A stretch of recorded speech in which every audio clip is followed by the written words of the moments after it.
Hello everyone, आज हम करेंगे जो हमारा सीटेट का सिलेबस है उसका दूसरा टॉपिक क्या हमारा विकास के सिद्धांत। पिछले वाले वीडियो में हमने क्या किया था? तो पीछे वाले वीडियो में हमने किया था अभिवृद्धि और विकास के बारे में पढ़ा था, ठीक है। और विकास कितने प्रकार का होता है, यानी जैसे शारीरिक विकास हो गया, मानसिक विकास हो गया हमारा, ठीक है, भाषात्मक हो गया, संवेगात्मक होता है, वो सब हमने पीछे वाले वीडियो में कर लिए और विकास को प्रभावित करने वाले कारक भी पढ़ लिए, ठीक है। तो आज हम देखेंगे विकास के सिद्धांत।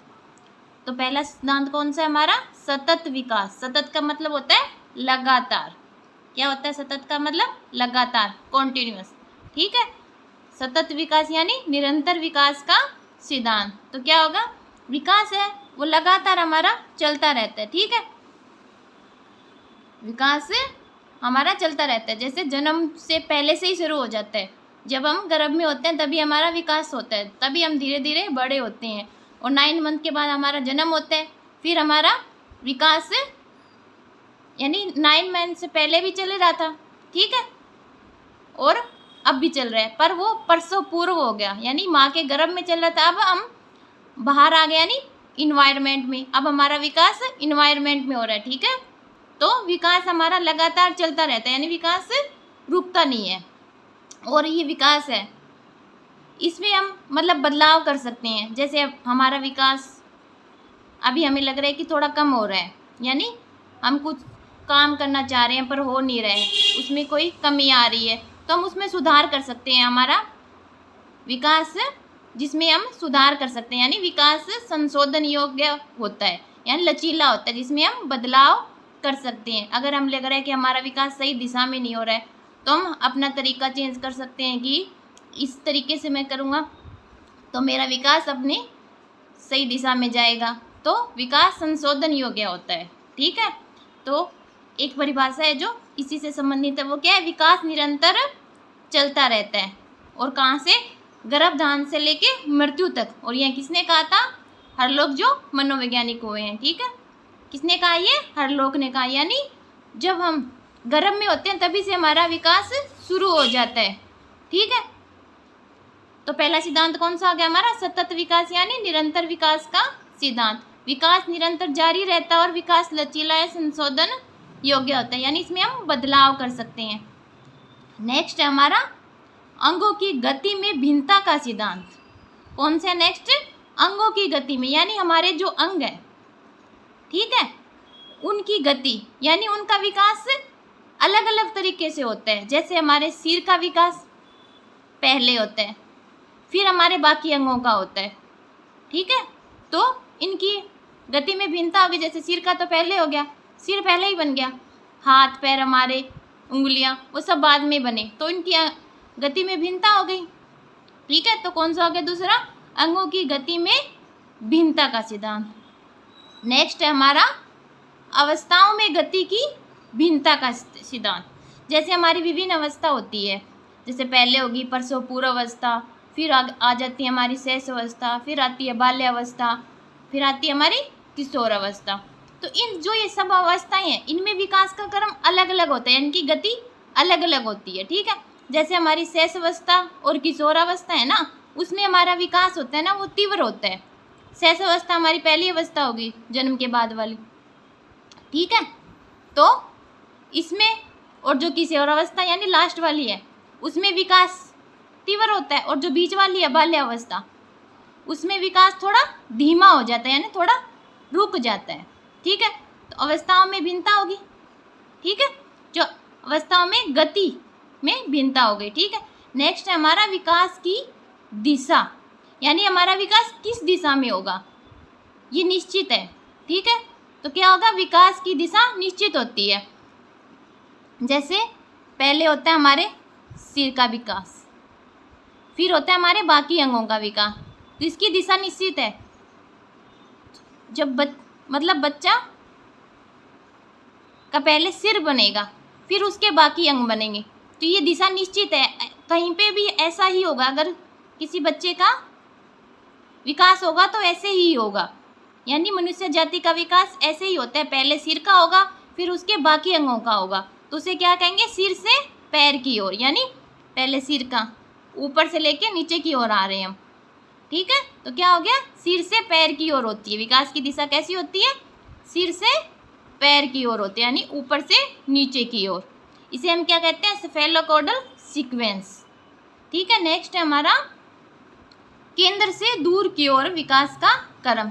जो हमारा विकास का क्रम होता है वो जैसे पहले बनती है हमारी कोशिका बनती है, तो कोशिका बहुत छोटी होती है, फिर वो बनाती है कई कोशिकाएं मिलके एक उत्तक बनाती है जिसे हम टिश्यू कहते हैं। ये सेल हो गई, ये हो गया टिश्यू, ठीक है। फिर ये बनाते हैं ऑर्गन यानी अंग, और फिर ये सब अंग मिलकर क्या बनाएंगे, एक अंग तंत्र यानी ऑर्गन सिस्टम, क्या बनाएंगे ऐसे।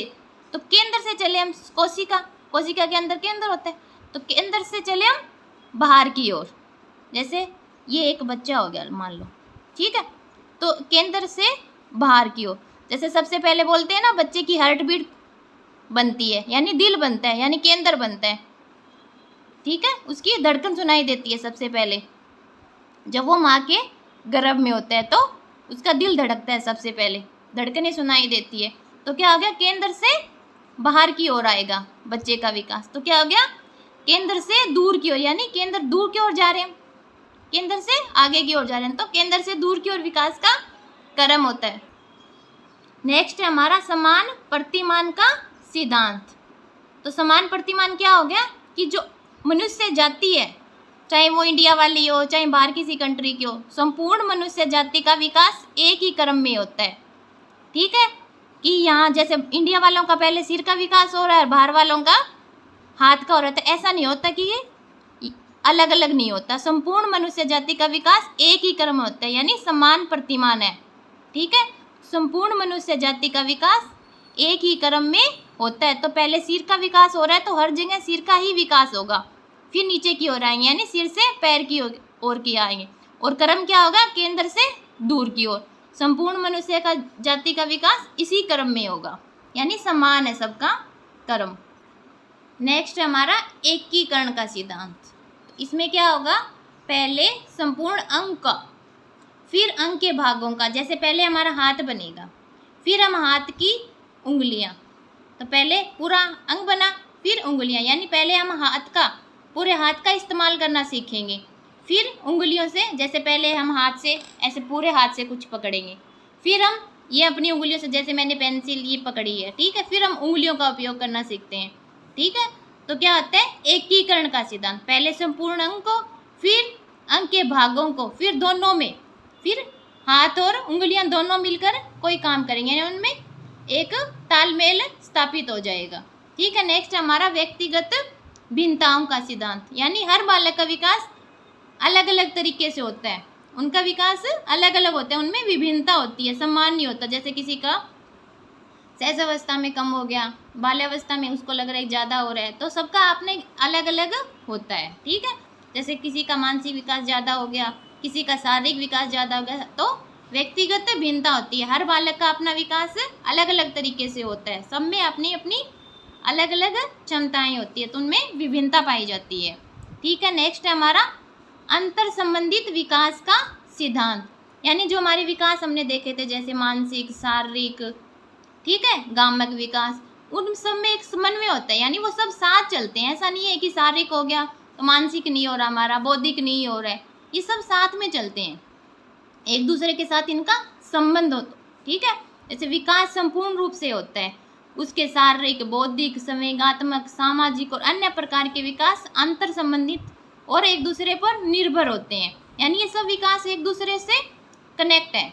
ऐसा नहीं है कि शारीरिक के साथ बौद्धिक नहीं हो रहा, नहीं, शारीरिक के साथ बौद्धिक भी होगा, संवेगात्मक भी होगा, सामाजिक भी होगा, जैसे जैसे समाज के संपर्क में आएंगे हमारा सामाजिक विकास भी बढ़ता जाएगा, ठीक है। तो ऐसे सब एक दूसरे के साथ संबंधित होते हैं हमारे। नेक्स्ट है हमारा सामान्य से विशिष्ट क्रियाओं का सिद्धांत, यानी विकास का एक, जैसे पहले हम कोई काम सामान्य रूप से करते हैं फिर उसको विशेष बनाते हैं, ठीक है। तो ऐसा विकास का क्रम है सामान्य से विशिष्ट की ओर, ठीक है। जैसे कई बार इन्हीं सिद्धांतों से हमसे प्रश्न पूछ लिया जाता है कि विकास का सिद्धांत निम्न में से कौन सा नहीं है, तो इनमें से सिद्धांत दे दिए जाएंगे, एक में नहीं दिए जाएंगे। तो ऐसे इन सिद्धांतों से हमारा सीधा सीधा कई बार क्वेश्चन बन जाता है कि विकास का सिद्धांत बताइए, तो उनमें से इनमें से कोई लिखा होगा उसमें ऑप्शन में, तो हमें उस पर टिक करना है। ठीक है, तो नेक्स्ट है हमारा विकास की अवस्था, यानी हमारा विकास किन किन अवस्थाओं में कैसे होता है। जैसे पहली अवस्था आ गई हमारी प्रसव पूर्व अवस्था, यानी जन्म से पहले वाली अवस्था है जो 0 से 9 माह, और इसी को भी हम अगर चाहें तो अलग अलग भागों में बांट सकते हैं। जैसे पहली होगी बीजावस्था, ठीक है, फिर भ्रूण अवस्था, ठीक है, फिर होती है गर्भावस्था। ठीक है, तो प्रसव पूर्व को भी हम 3 भागों में बांट सकते हैं, यानी पहले सबसे पहले बीज, जैसे बीज डालते हैं, फिर वो भ्रूण बनता है, फिर गर्भ में बच्चे का रूप लेता है, यानी ये 3 माह से लगभग 9 तक चलती है। ठीक है, तो प्रसव पूर्व अवस्था 0 से 9 माह जाए, यानी जो बच्चा माँ के गर्भ में होता है वो वाली अवस्था है ये प्रसव पूर्व अवस्था, यानी जन्म से पहले वाली अवस्था। नेक्स्ट है हमारी शैशव अवस्था, यानी जो जन्म के बाद से हमारी शुरू होती है और कहाँ तक होती है, 0 से 2 वर्ष। तो कई बार इस सीधा सीधा क्वेश्चन पूछ जाती है कि एज बताइए शैशवावस्था की, जैसे शैशवावस्था की आयु क्या है, तो क्या आएगी, 0 से 2 वर्ष तक होती है। ठीक है, इसकी विशेषताएं होती है, जो शैशवावस्था है यानी 0 से 2 वर्ष का बच्चा वो दूसरों पर निर्भर होता है। ठीक है, तो इस अवस्था में बच्चा छोटा ही होता है, तो अपने माता पिता पर, अपने घर परिवार वालों के जो सदस्य होते हैं उन्हीं पर निर्भर होता है, उन्हीं की सहायता से उसको जैसे दूध पिलाना हो गया, खाना खिलाना हो गया, या कोई और काम है तो सब वही करते हैं, तो दूसरों पर निर्भर होने की प्रवृत्ति होती है इस अवस्था में। और सीखने का आदर्श काल होता है, इसमें बच्चे को सामने जो भी हम करते हैं वो जल्दी से सीख जाता है, यानी आदर्श काल है ये सीखने का। और अनुकरण, हमें देख के बच्चा उसका अनुकरण करता है, हम जैसे करेंगे उसके सामने, मान लो हम उसके सामने कोई खिलौना लेते हैं और उसको ऐसे ऐसे, कुछ चाबी वाला खिलौना होगा, जैसे उसकी चाबी लगाते हैं ऐसे ऐसे, फिर वो चलता है, तो दूसरे दिन जब बच्चे को खिलौना दिया जाएगा तो जैसा कल हमने किया था आज वो वैसा ही करने का कोशिश करेगा, तो क्या करेगा, हमारा अनुकरण करेगा। और जैसे हम बोलते हैं कई बार बच्चा उसको दोहराता है, यानी हमारे पीछे पीछे बोलता है, तो इसमें दोहराने की प्रवृत्ति होती है। तभी तो बच्चा इस आयु में भाषा, यानी अपने जो घर में बोली जाती है वो भाषा अनुकरण से ही सीखता है। जैसे घर में जैसी भाषा बोलेंगे हम वो सीख जाएगा, यानी जैसा बोलता हुआ सुन रहे हैं वो, जैसे घर में बाकी सब लोग काम कर रहे हैं उनका अनुकरण करके वैसा ही करता है। ठीक है, तो अनुकरण और दोहराने की प्रवृत्ति होती है इस अवस्था में, यानी शैशव अवस्था में। नेक्स्ट क्या है, शारीरिक विकास में तीव्रता। जो हमारी शैशव अवस्था होती है ना, उसमें हमारा शारीरिक विकास होता है वो तीव्र गति से होता है। जैसे हम पहले घुटनों के बल चलते हैं, फिर खड़ा होना सीखते हैं, फिर चलना सीख जाते हैं, तो इसी में हमारा शारीरिक विकास तीव्र गति से होता है शैशव अवस्था में। और सामाजिकता का अभाव होता है इस अवस्था में, यानी इसमें हमें पता नहीं है कि समाज के साथ हमें कैसा, यानी जो कोई मान लो हमारे घर पे कोई आ जाता है उसके साथ कैसा व्यवहार करना हमें पता नहीं है। ठीक है, इसमें हमें क्या होता है, सामाजिकता का अभाव होता है। ठीक है, तो इस अवस्था से लेकर कुछ मनोवैज्ञानिकों ने परिभाषाएं दी है, तो वो है बालक का जितना भी मानसिक विकास होता है उसका आधा प्रथम 3 वर्षों में हो जाता है। ये किसने कहा था, गुड एनफ ने। ठीक है, कई बार इन परिभाषाओं से सीधा ही क्वेश्चन बन जाता है कि यह परिभाषा किस मनोवैज्ञानिक ने कही थी और किस अवस्था के बारे में कही थी, ऐसा भी हो जाता है। ठीक है, तो बालक का जितना विकास होता है ना मानसिक, उसका आधा प्रथम 3 वर्षों में ही हो जाता है, बाकी का आधा आगे वाली जो हमारी अवस्था है उनमें होता है, इनके अनुसार, गुड एनफ के अनुसार। और सीखने का आदर्श काल किसने कहा था, वैलेंटाइन ने। किसने कहा था, वैलेंटाइन, क्योंकि इसमें बच्चा तीव्र गति से सीखता है, जो भी उसके सामने हम करेंगे वो तीव्र, यानी आज हम कर रहे हैं हो सकता है कल ना करे, पर परसों वैसे का वैसा उसके सामने वो दोहरा देगा उसको। ठीक है, तो ये सीखने का आदर्श काल है हमारा। तो पहले हमने देखी प्रसव पूर्व वाली, अवस्था, दूसरी होगी हमारी शैशव अवस्था, तीसरी कौन सी है, बाल्य अवस्था, जो 3 से 12 वर्ष, यानी इसकी अगर हमसे आयु पूछी जाए तो क्या होगी, 3 से 12 वर्ष। और जो बाल्य अवस्था इसको हम 2 भागों में बांट के इसका बारे में पढ़ेंगे, ठीक है। तो पहले करते हैं पूर्व बाल्य अवस्था, यानी 3 से 6 वर्ष वाले, ठीक है। पूर्व बाल्य अवस्था की आयु कितनी होगी, 3 से 6 वर्ष। और इसकी विशेषताएं क्या होगी, यानी 3 से 6 वर्ष, इसमें बच्चा स्कूल नहीं, तो स्कूल से पूर्व अवस्था हो गई हमारी, ठीक है। खिलौनों की अवस्था, इस आयु में बच्चा खिलौनों के साथ खेलता है, खेलता नहीं खेलता, जो अभी पीछे अगस्त में CTET का एग्जाम आया था उसमें क्वेश्चन आया था कि एक बच्चा खिलौनों से खेल रहा है, पहेलियों में, चुटकुलों में बातें करना उसको ज़्यादा पसंद है, तो वह किस आयु का बच्चा है, ऐसा क्वेश्चन आया था उसमें। तो कौन सा होगा, वो खिलौनों से और चुटकुलों के पहेलियों के माध्यम से सीख रहा है, तो कौन सा आ जाएगा। उसमें अलग अलग ऑप्शन दिए थे, शायद एक 3 वर्ष का था, तो कौन सा आएगा इसमें, 3 वर्ष का ऑप्शन राइट हो जाएगा, ठीक है। तो इस आयु, जो ये वाली आयु है ना हमारी, इसमें बच्चा खिलौनों से खेलता है।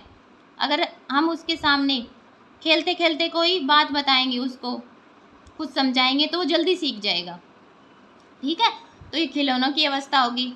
आत्म केंद्रित अवस्था, यानी इसमें बच्चा अपने बारे में ही सोचता है, उसको जो चीज़ चाहिए मतलब उसको वो चाहिए, तो आत्म केंद्रित हो गया, यानी अपने बारे में ही सोचेगा, ये नहीं सोचेगा कि मम्मी क्या बोलेगी, पापा क्या बोलेंगे, वो उसको जो चाहिए वो चाहिए। जिज्ञासा की प्रवृत्ति, यानी जिज्ञासु हो जाता है, उसको हर बार चीज़ के बारे में ऐसा लगता है कि इसके बारे में मुझे पता नहीं, जो खिलौने देंगे उसको तोड़ देगा, उसके टायर अलग कर देगा, कोई खिलौना देंगे, अगर गुड़िया देंगे उसके हाथ पैर अलग कर देगी, ठीक है। तो जिज्ञासा होती है कि ये कैसे जुड़े, फिर उनको वापस जोड़ने की कोशिश करेगा, तो उसकी जिज्ञासा होती है इसमें, तो जिज्ञासा की प्रवृत्ति होती है। नैतिकता का अभाव, उसमें अच्छे बुरे की समझ नहीं होती इस वाली अवस्था में, जो हमारी पूर्व वाली अवस्था है ना, उसमें अच्छे बुरा नहीं होता कि ऐसा करूँगा तो ये अच्छा रहेगा, ऐसा करूँगा तो ये अच्छा होगा, ये गलत होगा, उसमें नैतिकता का अभाव होता है, ठीक है। धीरे धीरे वो सीखता है, इस अवस्था में अभाव होता है, यानी उसमें कमी होती है इस चीज़ की। इस अवस्था के बारे में कुछ मनोवैज्ञानिकों ने अपने अपने कथन दिए हैं। तो वो पहला क्या है, खतरनाक काल या पीली काल। खतरनाक काल क्यों हुआ, क्योंकि इसमें बच्चा ऊटपटांग हरकतें करता है, या तो कहीं से गिर जाएगा, छलांग लगा लेगा, हाथ तोड़वा लेगा, पैर तोड़, मतलब ये अलग अलग करता रहता है इसमें। और अपील, यानी हर टाइम ऐसा, इसने मुझे ऐसे कर दिया, ये मुझे मार रहा है, मतलब ऐसे शिकायतें करता रहेगा हर बारे में, ठीक है। तो खतरनाक काल हो गया। और अपीली काल किसने कहा है, हरलोक ने कहा है, ठीक है। नेक्स्ट हो गया हमारा, बालक को जो कुछ भी बनना होता है वह प्रथम 4-5 वर्षों में बन जाता है, यानी उसके जो गुण होते हैं वो दिखने लग जाते हैं कि इस क्षेत्र में बच्चा आगे बढ़ना चाह रहा है, या उसके अंदर ये काबिलियत है कि वो अगर ये करेगा तो अच्छा कर पाएगा, उसका विकास इस दिशा में अच्छा होगा, ये फ्राइड ने कहा था, ठीक है। नेक्स्ट हमारे खिलौनों की आयु, ये किसने कहा था, ब्रूनर ने कहा था। और जो क्रो एंड क्रो मनोवैज्ञानिक है उसने क्या था, 20वीं शताब्दी बालकों की शताब्दी, उन्होंने ये कथन दिया था। कई बार इन्हीं से सीधा सीधा क्वेश्चन बन जाता है, ठीक है। तो ये कथन देख के पूछ लिए जाते हैं किस मनोवैज्ञानिक ने कहा, या कई बार ऐसा हो जाता है क्रो एंड क्रो ने क्या कहा, तो नीचे इन्हीं में से ऑप्शन में दे दिया जाता है, तो हमें उसी पे राइट करना होता है, ठीक है। नेक्स्ट हमारी उत्तर बाल्यावस्था, यानी बाल्यावस्था को 2 भागों में बांटा था। पहली पूर्व बाल्यावस्था जो 3 से 6 वर्ष वाली थी, ये उत्तर बाल्यावस्था 7 से 12 वर्ष। तो कुल बाल्यावस्था कहाँ से होगी, 3 से 12, ठीक है, 3 से 12 वर्ष। तो उत्तर बाल्यावस्था क्या होगी, इसकी विशेषताएं क्या, शारीरिक व मानसिक विकास में स्थिरता आ जाती है, यानी इस अवस्था में विकास, हमारा जो शारीरिक विकास हो रहा था वो थोड़े टाइम के लिए स्थिर हो जाता है, यानी रुक जाता है। शैशव अवस्था में तीव्र होता है और इसमें रुक जाता है, ठीक है। ये टोली आयु यानी गैंग एज है, इसमें बच्चा समूह बनाने लग जाता है, ग्रुप, ठीक है, समूह में रहने लग जाता है, ठीक है। तार्किक चिंतन का विकास, यानी धीरे धीरे वह सोचने लग जाता है कि यह ऐसा क्यों हुआ, पूछने लग जाएगा कि यह ऐसा, जैसे कोई अगर स्कूल जाने लग जाएगा इसमें बच्चा, तो स्कूल में अगर कोई उससे कुछ पूछेगा तो उसका पलट के जवाब देगा कि ऐसा क्यों हुआ, ठीक है। जैसे मान लो उससे मैथ का ही कोई सवाल पूछा जाता है, जैसे 4 + 5 कितना होगा 9। तो वो बोलेगा 4 के ऊपर क्यों लिखा, नीचे क्यों नहीं लिखा, मतलब ऐसे तर्क करने लग जाएगा वो, उसमें तार्किक चिंतन का विकास होने लग जाएगा। अगर हम 4 नीचे लिखते 5 ऊपर लिखते तो क्या इसका 9 आता, ऐसे तर्क करने लग जाएगा। और भी अपनी जो हैं उनसे भी, ठीक है। आगे है नेतृत्व के गुण की शुरुआत, यानी इसमें बच्चा जो ग्रुप बनाता है उसको मतलब वो नेतृत्व करने लग जाएगा, यानी उनका लीडर बनने की कोशिश करेगा कि मैं आपको खिलाऊंगा, आप ऐसे करो, मैं आपको ये समझाऊंगा, आप मेरे पीछे पीछे चलो, ठीक है। ऐसे नेतृत्व करने लग जाएगा, उसके नेतृत्व का गुण आ जाएगा उसके अंदर।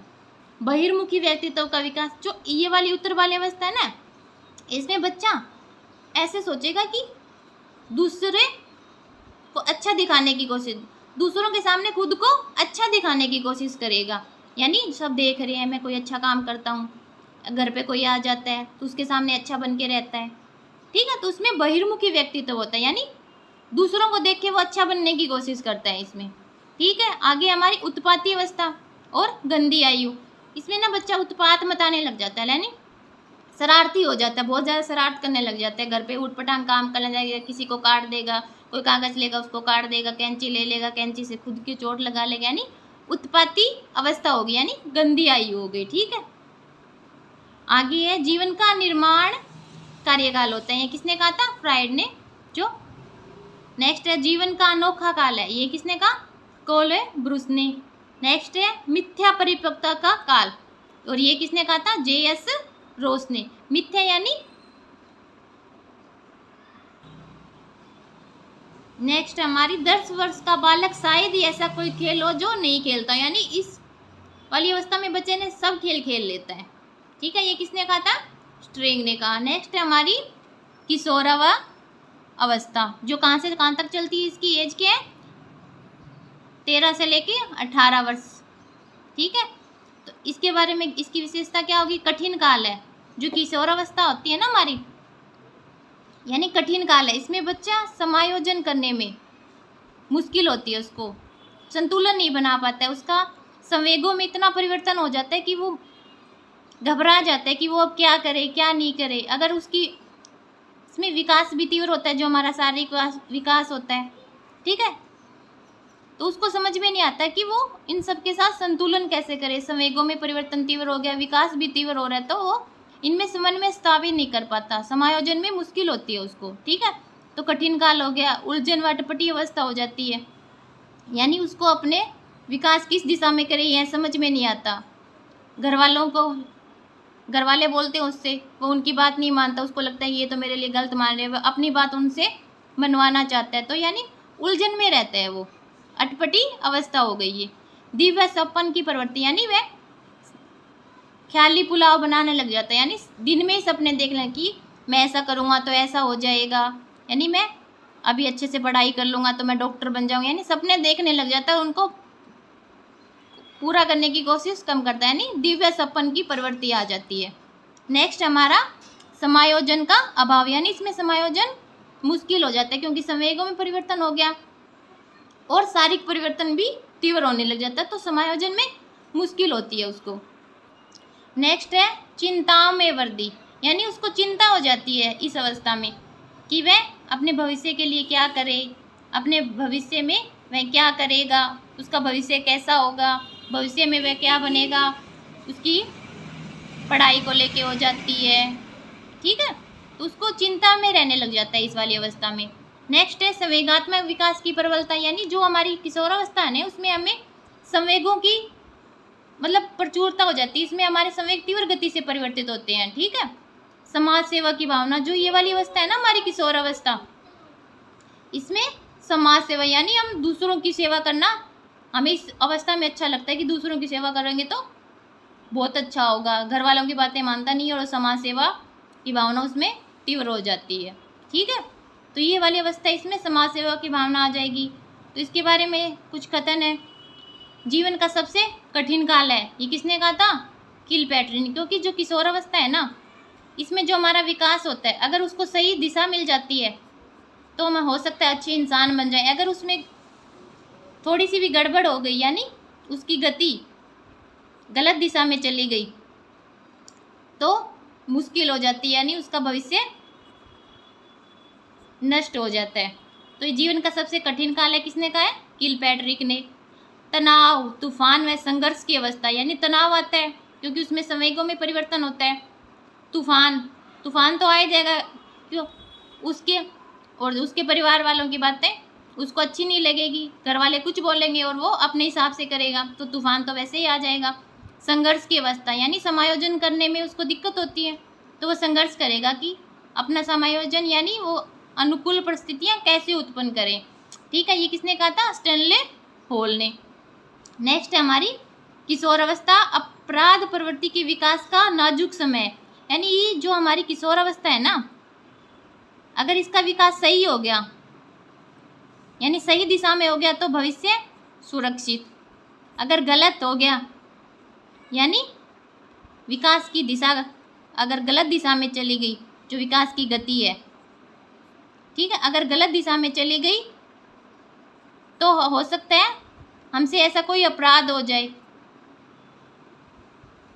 तो क्या हो गया? ये अपराध प्रवृत्ति के विकास का नाजुक समय। ये किसने कहा था? वैलेंटाइन ने। ठीक है, तो आज हमने देखे विकास के सिद्धांत और विकास की अवस्थाएं। ठीक है, अगर वीडियो पसंद आए तो लाइक करें और चैनल को सब्सक्राइब करें। धन्यवाद।